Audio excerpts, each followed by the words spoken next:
afternoon, everyone, and thank you for joining our panel session. My name is Yasmin, and I will be moderating the session today.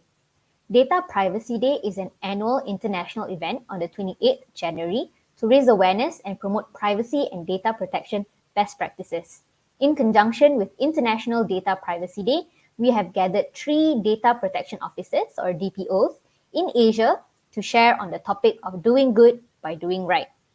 So today we have with us the first speaker, Ali Raza, who's the DPO of Telenor Pakistan. Ali is an attorney by profession with an LLM in Information Technology and Telecommunications Law and an extensive experience of working within the telecom sector, including the telecom regulator and other operators in the Pakistani market. In his free time, Ali likes to spend time with his family, playing cricket and watching movies. For our second speaker, we have Kulani Kulasingam, who's the DPO of Digi. Kulani is a qualified lawyer and holds several global privacy qualifications. She's experienced in designing global privacy framework for a Fortune 500 company and currently leads all facets of data protection compliance in Digi since 2019. In her spare time, she enjoys reading and Lego time with her sons. And our third speaker, we have Montri Stapornkul, who's the DPO of DTAC in Thailand. Montri is an operation and technical expert with years of experience in banking and oil and gas. Montri advocates for privacy best practices within DTAC and to Thailand government authorities. Beyond good governance, Montri also seeks opportunities to maximize the benefit of personal data for business use. Welcome, everyone. So to everyone tuning in today, feel free to drop your questions in the comment section throughout the session. Let us know if the question is directed to a particular member of the panel or a general question to all DPOs. We'll try our best to address your questions in the comment section later on. So to start off, technology and the internet has played a huge role in our lives for the past few years, especially during the global pandemic. More people are going online now more than ever, including our friends and family. And they are generating huge volumes of data for social connectivity, entertainment, work, and even education. So in your opinion, Kulani, has the public's relationship with their personal data changed since the pandemic? Thanks, Yes, for the question. I think I would like to start by saying that the pandemic and data privacy is the perfect storm. And indeed, it has actually changed the lives in so many ways. Companies have also gone through tremendous digital transformation over the past year. We use technology in so many ways to stay connected with family and friends. Our children went to school through technology. Many of us were also able to work remotely through technology. And when there is technology that is involved, that means that most of the data that is collected are also personal in nature.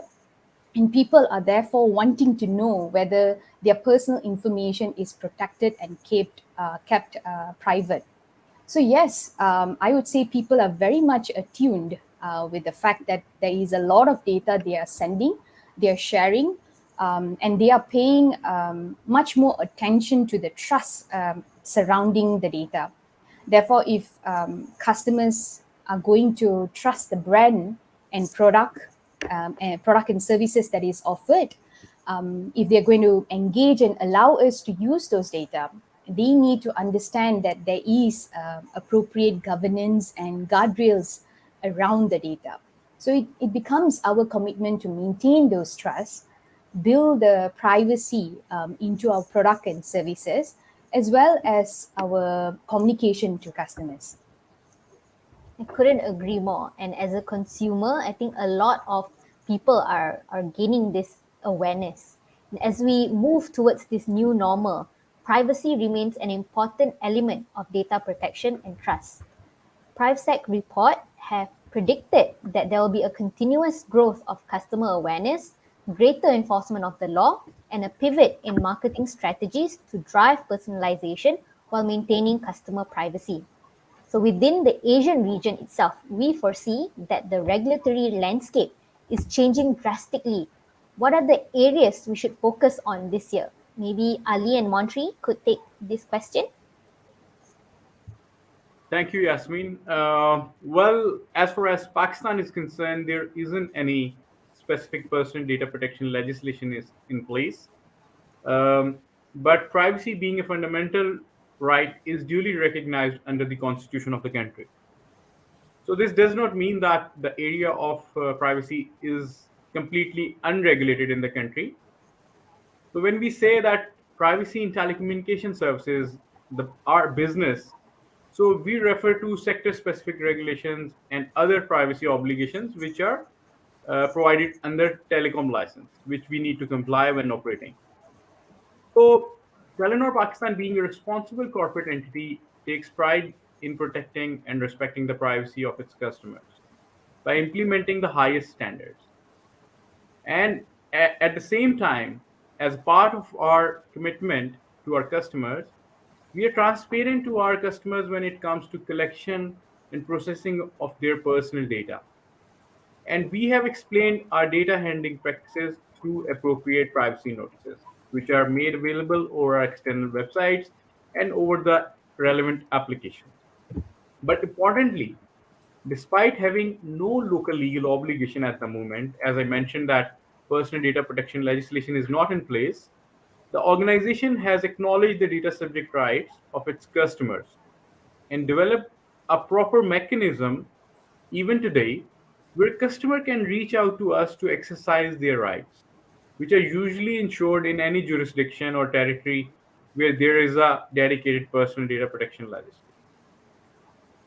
Also, I'm equally excited to share that soon we will have a personal data protection legislation in Pakistan as well, which is highly influenced from the GDPRs.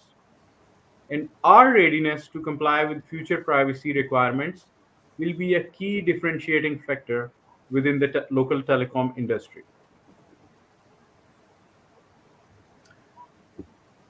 Hi. Well, let's put it this way. First of all, we all share, um, we all shall have the same understanding on privacy intention. Privacy is all about business responsibility in terms of data and human right protection. Not only that it serves compliance domain, but at the same time, it creates the business opportunity. For Thailand, PDPA is derived from GDPR with identical intention. Of course, it's copy and paste, and you can say that. That is, that is for all data controllers, which can be businesses, schools, university, government sectors, you name it. It could be anyone who are the controllers of someone else's personal data. They all shall have to follow the same principles, which are transparency, the lawful use of personal data, and full accountability on the data they hold. It also makes clear on national security versus accessing to personal data, especially from telecom company.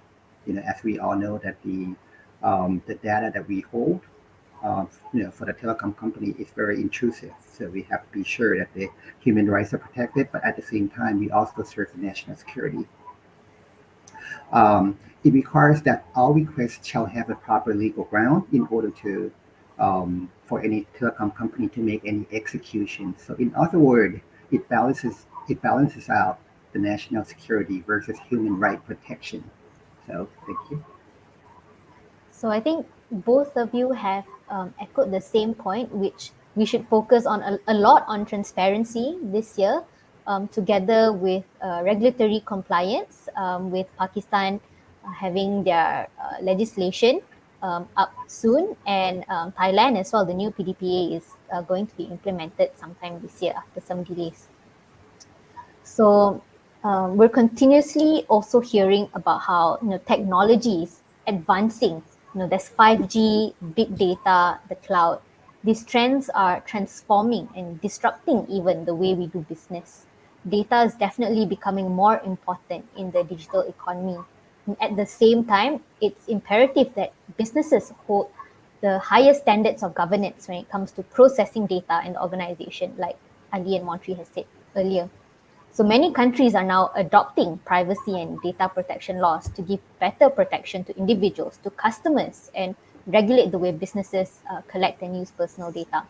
So my question is, How can businesses strike a balance in their data processing activities while empowering customers to be in control of their data? Maybe Kulani, you can start off with this question. Yeah, sure. And you have actually heard Montri and Ali sharing the regulatory landscape within their region. And just to take a few steps back, conceptually, if you look at it, the very existence of any data protection legislation, right, is there to protect and empower people. Today, there is over 140 countries, if I last checked, have a legislation in place with, of course, various different enforcement and implementation activities. But we have the North Star pivotal legislation, which is the EU General Data Protection Regulation (GDPR), which is becoming, if it has not already become, a global framework where from which many laws are designed and built, like what Montri has shared. And similar to Telenor Asia BUs, many organizations are actually using this legislation as a baseline foundational compliance structure to govern data protection within the organization, right? But yet, what we see is that even GDPR, that is based on many concepts that we have already begun to see stress and strained involved in them, right? So, just to name a few, we have the data minimization, the consent principle, legitimate interest, the adequacy principle. Now, these are all structures that do not seem scalable given the complex data environment that we find ourselves today. Why I say that, just to give you an example, I recently ran cookie scanner over the Harvard Business Review website. And to my surprise, I found about 75 cookies on the front page. Now, that is 75 different data relationship that exist in one website. And I think that is just too much for any individual, the data subject, our customer, or even myself, to really understand in any meaningful way and provide a consent. So what is out there today, and what we need is perhaps a solution that is more functional, that allows us to enjoy the benefit of information economy without creating massive obligation on data subject or customers to understand a very complex environment. And if you look out there, I think the best solution today in the marketplace are those that is associated with accountability, with data stewardship.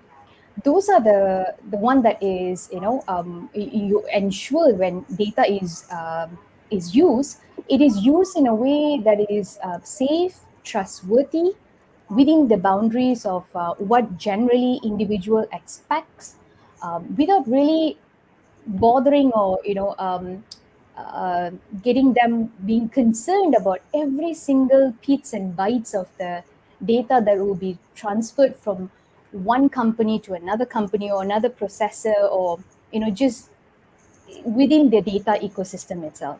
So I think it's not just empowering, but I think with the regulatory landscape that is rapidly changing, it is time to step up to become more accountable and accord those protection to individuals. Okay, well, thank you, Yasmin. A very relevant question, and I echo the same sentiment as Kilani has said. That privacy is an opportunity, not a threat. First of all, businesses needs to understand this thing. And when we say that data is the new oil, and luckily telco does possess the most valuable data, which can enable businesses and promote innovation in our societies. So by doing few simple things, we can benefit from the data we are holding. And I personally believe that only by aligning our data handling practices, the core privacy principles, like Kulani has also referred to some. we can basically benefit from this. And simply, if we are transparent to our customers through privacy notices, we explain them how we collect and process their personal data, that would fulfill the privacy and transparency obligation. And secondly, the collection and processing of personal data should be a purpose-based and specific. We should try to avoid excessive data collections because that creates a privacy risk. It is equally important that when it is needed, we need to secure the explicit and freely given consent of our customers so that they are fully onboarded. And last but not the least, empower your customers to take control of their data by exercising their data subject rights. So by following all these steps, I think businesses can basically take a benefit of the existing data and at the same time respecting and protecting the privacy of individuals. It is very relevant to share here that during COVID, even in Pakistan, when the government was taking certain relief activities during the lockdowns, Telenor Pakistan also experienced unprecedented flow of data requirements from the state institutions, and it gave us a very good opportunity to think through the multiple complex scenarios and associated privacy risks. And proudly, we can say as an organization that we took every step to protect the privacy of individuals in even difficult times. Thank you. Well, as mentioned earlier, privacy is about using personal data correctly, lawfully, and properly. When it comes to the term using, it implies that all touch to personal data, including eyeballing, transferring, disclosing, amending, sit on it, um, cough on it, it counts as using. So it is very important when we are trying to follow on privacy principles, of course, transparency, lawful use of personal data, and accountability. These these shall apply as end-to-end controls. End-to-end shall imply as purpose limitation. For example, when we say transparency, transparency can be a way of contract consent basis. Now we may have solid assessment on the first day to assess privacy and security. We say we are good and we are clear on a legal basis. We are ready to go. But once the information got breached, right? When the breach occurs, we know that the breacher will not be using the personal data with the same objectives as we do. So purpose limitation can imply in a way of awareness, operational and technical controls, right? Now that now what I like to say or share about steps of privacy assessment, what they are. First of all, using prior to using any personal information, let me put it this way, either PDPA or the data protection regulation, they don't govern on service, but they govern on the flow of using personal data. So be sure that prior to using any personal information, you assess the basics for every use of personal data. Or in other hand, we use customer personal data based on purpose we have informed to data subjects prior contract consent again. Well, then we look into necessity and proportionality. Well, that means that for any objective of using, you have to be sure that the information that you use should be only relevant to what the campaign or the project or that journey is. Then we look into security. When you have to transfer the information or get information to third party or whatsoever. But you have to be sure that security is in place to protect or to safeguard the information. And the last thing is that the retention. You don't keep the information any longer than what is necessary, right? You have data that you have used. The customer has already left the company, or they're no longer the customers, but you want to keep the information. As long as you have the business justification for audit reason, for whatever reason, you can, but it has to be only as for necessary, right? Um, Again, when there was a retention, and if you do not process the personal information yourself for the way that you're using third party, you have to ensure the third party whom you are using or processing the personal information up to your standard. Well, this may be done through legal binding documents, let's say DPA, as we all may have already known it, or the full word would be the Data Processing Agreement. Once all are in the visibility, of course, data can make you know customer better and able to offer the products or services that match to their preference or their need, right? They would love you. Right? But at the same time, when you do things right, based on customer trust, you have told them about the objective and you process information based on what you have told them, then you will gain their trust. And at the same time, as I said, it also creates um, the opportunity for business to use that information more efficiently and more effectively. Thank you. If I could sum it all up, basically, businesses have to think about internal protection, getting our house in order, thinking about how we design our products, thinking about how we can protect the data that we hold, and also telling our customers, giving them the assurance that this is what we are doing, educating them that these are their rights, this is how we are protecting their data. So it's a lot on businesses to think about on how we can protect data, but at the same time let our customers or let the public know that this is all in their benefit in the long run. So my next question is, how do we then stay ahead of the curve, and what role does privacy play for businesses to thrive in the future? Maybe this time we can have Montri start off, and then maybe Ali and Kulani could chip in. Sure. Well, I would say that privacy is something you have. I wouldn't say that I wouldn't say that privacy is something you have to do, but rather it shall turns into an instinct. Whenever you happen to touch on any set of personal information or set of information, any data, regardless of it is being the direct identifiers. For example, a telephone number, you don't know name, right? There is no identifier, but just a phone number. I am very sure that every one of us shall have exposed to a phone number on a regular basis because we use phone number as a primary key when we do the work. Now, should you happen to use it to make the phone call or call that number or whatever reason, be sure that it is work-related intention. It's simple, huh? So I would put that corporate objective of using personnel data shall be translated into your job description. So prior to use any information, be sure that it is work related. And if you are not sure, you may contact your local privacy or compliance officer for an answer. I'm pretty sure they have it.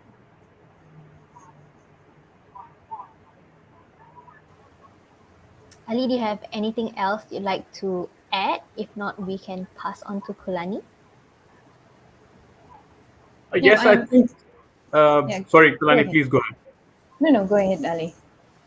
Um, I fully agree with Montri because as the jurisdictions are introducing their own personal data specific legislation, so businesses needs to be basically aligned with those legislations. Like any other jurisdiction, Telenor Pakistan will also have 2 years to comply with the upcoming personal data bill, and it will give us ample opportunity to basically align our data handling practices, which could be good for customers and also good for businesses. So we need to strike a balance, I think, in this regard.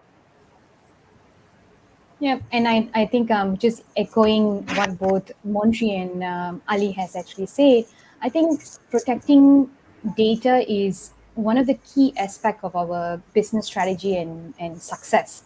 And just as both of them mentioned, telecommunication is an industry that is data rich, right? So if you want to compete and operate in a large scale, then we need to view, like what Montri said, view privacy beyond an area of compliance. We should recognize that just because we can do something, we should not be doing it, right? Or another way of saying it, that whatever law that might come along in a particular jurisdiction, we clearly have that ability to scale on our practices, because I believe that there is a North Star, which is the GDPR. That's the global standard today. And that is what is the expectation of human being around the world. So it is time to shift on how we think about data, how we think about privacy, staying ahead of regulation, future proving our practices just as much as we are within the Asian region, before the government mandates changes. And let's do that because that's the right thing to do. And perhaps that's the right thing to do because you want to create a good company, which is built on trust, to win our customers. Yeah, thank you. I think this all echoes to the Telenor strategy, responsible business, and it's always been our way of work for the past few years. So some of us, unfortunately, may not work with customers or personal data on a daily basis. So privacy and data protection may feel like a distant topic. So what is one advice you would give to fellow colleagues out there? How can they play a role regardless of their line of work, regardless of whether they're from the telecoms industry or whether they are working with personal data directly? So maybe Ali, you can start off. Yes, thank you, Yasmin, again. This is a very important question because privacy is something which is responsibility of everybody. So when we say that privacy, that it's all about protecting the personal data of our customers, and most of our departments, internal teams, does have access to some level of personal data, which is usually processed by them for day-to-day business operations or internal, basically, processings. My advice to all my colleagues is to exercise extra cautious whenever it comes to processing of any kind of personal data, and take a risk-based approach to identify and mitigate potential privacy risk which may materialize due to a particular processing activity. So it is the responsibility of each one of us to follow the same. Thank you.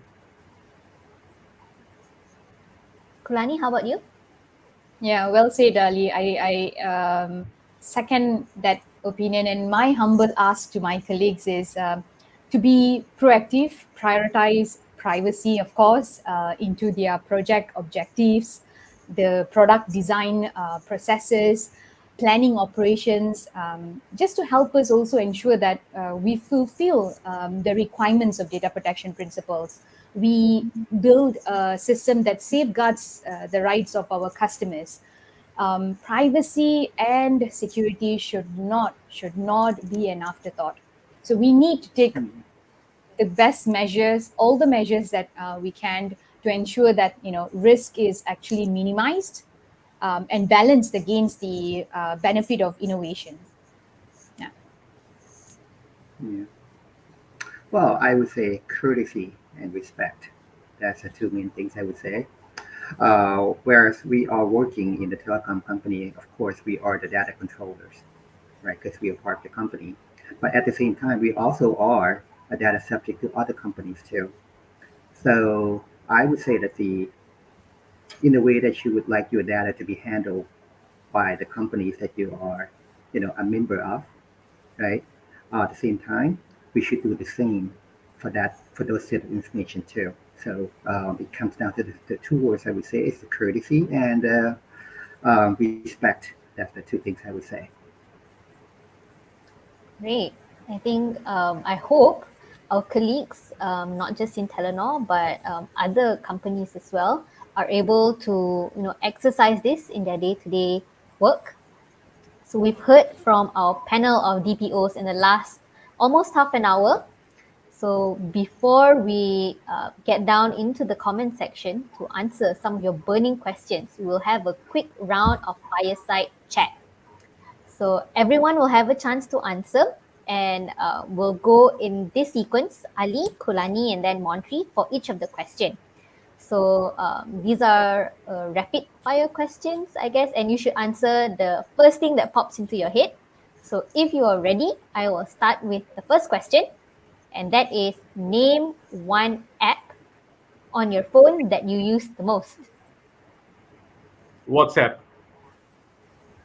I'm a music person and I like podcasts. So my favorite is Spotify. Netflix. Okay, there's a diverse answer here. The Hmm. second question: what is your favorite privacy-themed movie or TV show that you've seen? Uh, well, this is a difficult question. I think Enemy of the State. Okay, it's an old movie. Yeah, good movie, Ali. Well, for me, it would be a old fiction crime drama series called Person of Interest. I used to be hooked onto it. Recommend for everyone to watch. Yeah. Well, Mission Impossible. They deal a lot of passcode. At the same time, they hack a lot too. So that's a good example of having a very, very weak password. Okay, Wow. that's pretty recent. Yeah, I hope everyone gets some ideas on what to watch over the weekend as well. So the third question: what is the most common question you get when you tell people you're a data protection officer? Well, in Pakistan, basically, people ask me that if I am a divisional police officer, because this designation is known for the police in the country. Oh, okay. Oh, poor you, Ali. So I actually got this one reaction lately when I said that I'm a DPO. Oh, wow, privacy, cool. But don't you think privacy is a myth? So Okay. Hopefully not. I need my Well, work. I need my job.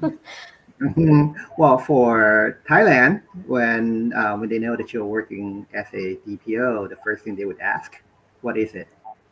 Second thing would be, "Who are you?" Okay. Hopefully they don't think you're the police like Pakistan. Hmm. Okay. The last question. What is one piece of data that you wish people would stop sharing? It's location, I think. Yeah, personal location. Okay. hands down for me, it's children's data. Okay. Yeah, your children photo on Facebook.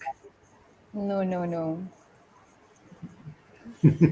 Yep. I think it's pretty common, sharing thing is actually a word nowadays. And yeah, location. I mean, we turn on our GPS all the time, right? So yeah, that's it for our fireside chat, and that's all the time that we have actually for the panel session today. Many thanks to our Asian DPOs, Kulani, Montri, and Ali, for your insights on how businesses can do good by doing right. So we hope everyone has learned something new today. I know I did. As we say in Digi, privacy is everyone's responsibility and not just today on International Data Privacy Day, but every single day at the office and at home as well. So before we end the panel session for International Data Privacy Day, one final word from each DPO for our colleagues across Telenor, Asia, and other viewers out there as well.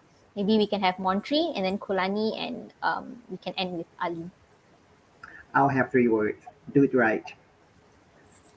Sweet and short. Privacy matters for me. Be responsible, I think. Oh, okay. That's quite direct, and I hope it's something that our colleagues can take in and ingrain in their minds as well. So that's a wrap. Thank you everyone for tuning in, and have a good day. Thank you. Bye.